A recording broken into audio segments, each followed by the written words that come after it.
What is up, everyone? Renfail here. Hope you're doing well. You've got me early on a Saturday morning. It is 4:15.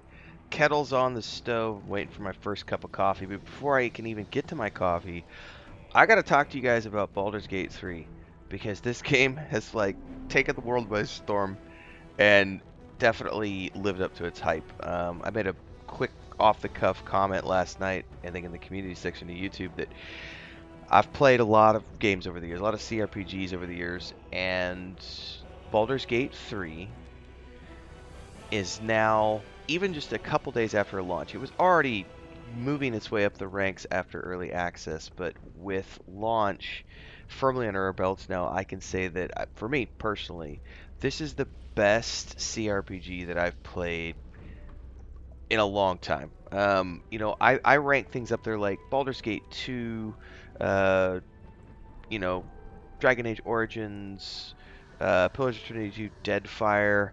I'm sure that the Pathfinder Kingmaker and Wrath of the Righteous are in the list, but they're not my personal favorites. For me, it's always been like Baldur's Gate 2, Dragon Age Origins, Dreadfire. Those are the ones that have stood out to me over the years. And Baldur's Gate 3 has just come on into the room and how you doing, folks? I'm your new favorite best friend. Like it's been everything I wanted it to be. And so what I want to say here is the hype is real. I haven't done the video yet talking about all of the Metacritic's scores and the Steam concurrence and all of that other information that's out there because this game is literally just, and it's the coolest thing about it is it didn't hardly have any, in terms of, if you look at like what traditional studios might do with their marketing budgets. Larian Studios did it a lot differently in terms of, they brought the influencers in, they did these huge campaigns. They did 3 years of early access, which is almost unheard of in unless you're talking Star Citizen or a lot of these crowdfunded projects. But Larian has done something special here, and it really is unique. The hype is real. Now, I'm sure if you've been watching any of my streams over the last, few months of us really going headfirst into early access, and then since launch, I mean, I don't hardly ever stream more than 2.5, 3 hours a day, and yet launch day came, I played 8 hours. I streamed for 8 hours, which I never do. I'm a content creator. I'm not a streamer. There is a little bit of a difference there, folks, because I spend most of my days are spent creating videos, guides, how-to videos, reviews, first impressions. I play a lot of different video games, and I cover news, and I do the podcasts, and I do, all the things that I do on my channel. So streaming for me has never been like the primary thing. It's just I do it when I have free time, which is usually 2-3 hours a day. I'll make sure I put in the time. Baldur's Gate 3 has turned me into wanting to stream like more and maybe look at full-time streaming. I don't know. I don't personally, I'm not looking for that necessarily. But what I wanted to get at, I'm diverging here from my topic, which is the hype around Baldur's Gate 3. This is the first game I can't think of a game in recent history that has had me wanting to play 8 hours a day or more all day, every day.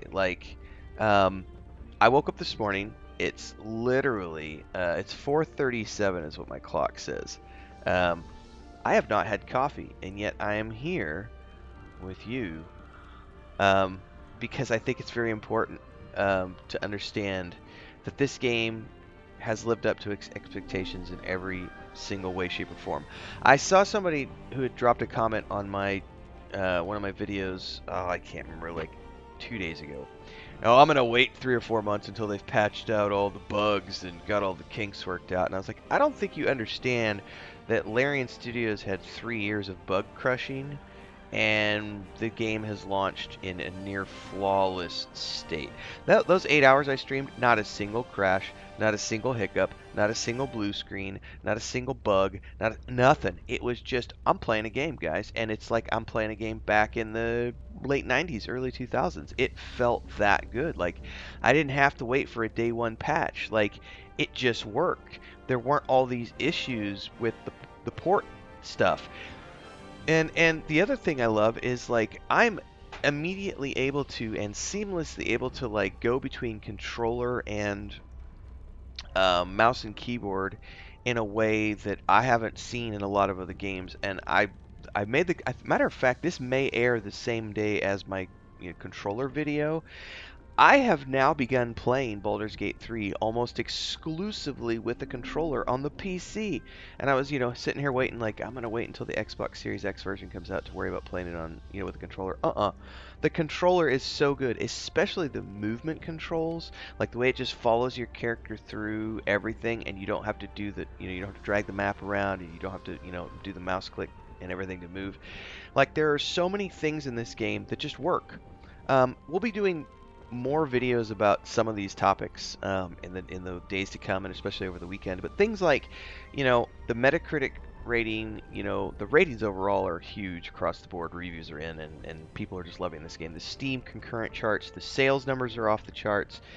Um, it's working great on pretty much everybody's platforms. I've seen even somebody was saying that they got like a 980, a 970 or something. It even works on mine, and I'm like, great, because I have a 1080 and it works on. I'm playing like the recommended.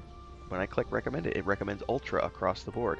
And there are, my hardware is a little older on my. I absolutely understand and recognize that I am gaming on an older machine. But that's what it is. I'm not going to go out there and upgrade just because of one game. And it runs great. On Ultra mode, I was very surprised to see it running. There's occasionally a hiccup when we go to load an animation scene. It'll have a slight hiccup. But other than that, the game has ran flawlessly on my machine.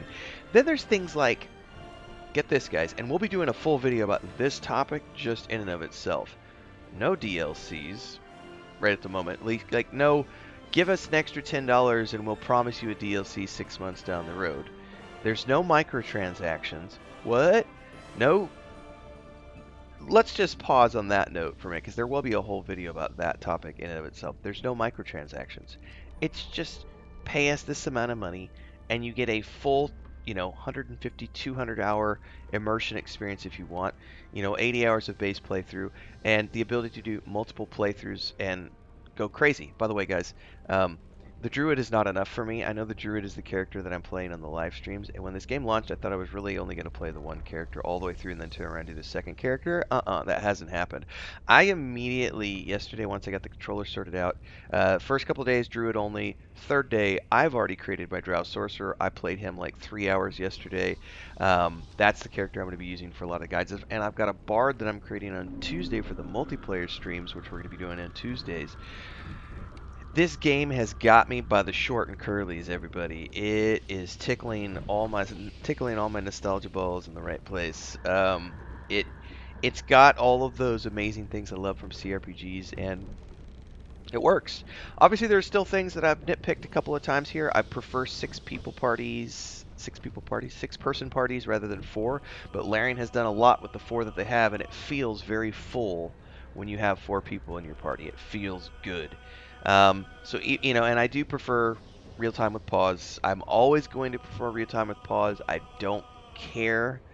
I like having the option to go between if I want to. So being locked into turn-based only is somewhat of a downer. But even though I prefer 6 people parties and I prefer, real time with pause, even those two things, even though I don't really care for those, Baldur's Gate 3 still gets a 10 out of 10 for me. It's still a 10 out of 10 game. Like, those little things are not enough to detract for me. So everybody, the hype is real. You don't need to wait. You don't need to wait. Get on it. You don't have to believe me. You don't have to trust me. Go watch anybody's stream, anybody's content around Baldur's Gate 3. The world is dominated by Baldur's Gate 3 content right now for a good reason. This is the game of the year. This is everything the hype was leading up to. It's totally worth your time.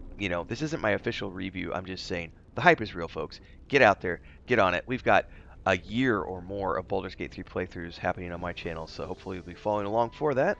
Like, subscribe, and hit the bell icon so you never miss an update. We stream daily at 11 a.m. Central, big bad boss fights every day at 5 p.m. Central, multiplayer streams Tuesdays at 3 p.m. Central, all the other stuff we do here on the channel. Check it out. Love y'all. See you next time.